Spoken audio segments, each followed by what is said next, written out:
Saturday mornings in our neighborhood are usually peaceful. Kids ride their bikes, neighbors walk their dogs, and families gather for pancake breakfasts or garage sales. But last Saturday turned into a nightmare when someone I barely knew crossed a line I never thought anyone would. That someone? Karen. Now, before I explain what happened, let me give you a little background. My son Micah is 8 years old. He was born with cerebral palsy and uses forearm crutches to walk. He's brilliant, kind, and incredibly resilient.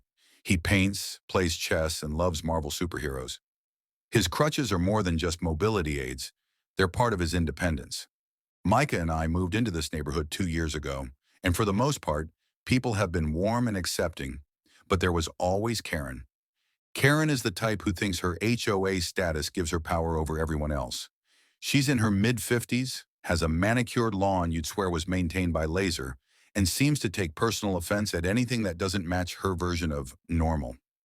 We'd had minor run-ins before, complaints about Micah's adaptive tricycle being left in the driveway, passive-aggressive comments about his walker cluttering the sidewalk, and once she even implied I was using his disability to gain sympathy when I organized a charity bake sale.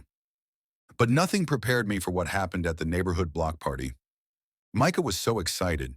He had practiced walking with his new blue crutches all week just to be able to walk up to the bounce house and say hello to the other kids.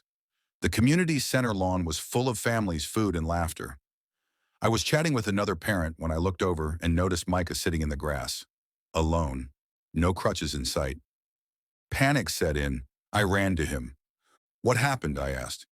He looked down, trying not to cry. "That lady, Karen, she said I left them in the way and picked them up. She just took them." My heart dropped.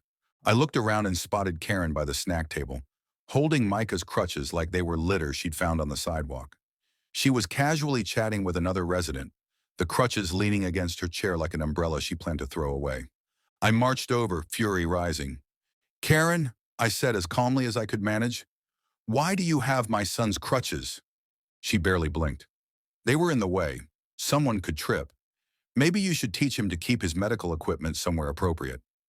"They're not trash, they're his legs," I said, snatching them back. "Do you realize how dangerous that was?" Karen rolled her eyes. "You people always make everything dramatic." That was it. I stood up tall and said loud enough for the nearby families to hear, "Karen, I'm a disability rights advocate. I work with lawmakers and nonprofits to make sure things like this don't happen to people like my son. What you just did isn't just cruel, it's illegal." Heads turned. "Oh, please," she scoffed. I held up my phone where I'd already opened the camera. "Say that again, for documentation purposes, in case we need to file a report with the ADA Compliance Board or, the police." Karen paled. A neighbor who'd overheard everything stepped forward. "I saw what she did. I'll be a witness if you need one." Karen stammered, muttered something about misunderstanding, and stormed off. The fallout? Swift. By Monday, the HOA president called me to apologize. Several neighbors emailed support. Karen was given an official warning from the HOA for harassment and creating an unsafe situation, and one amazing neighbor even organized a community walk to raise funds for adaptive equipment for kids. Micah? He's doing just fine. I bought him crutch decals with little lightning bolts on them.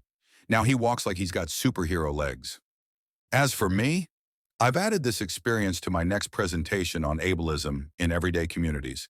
Because the truth is, people like Karen exist everywhere. But so do people who are willing to stand up. And so will I. Always.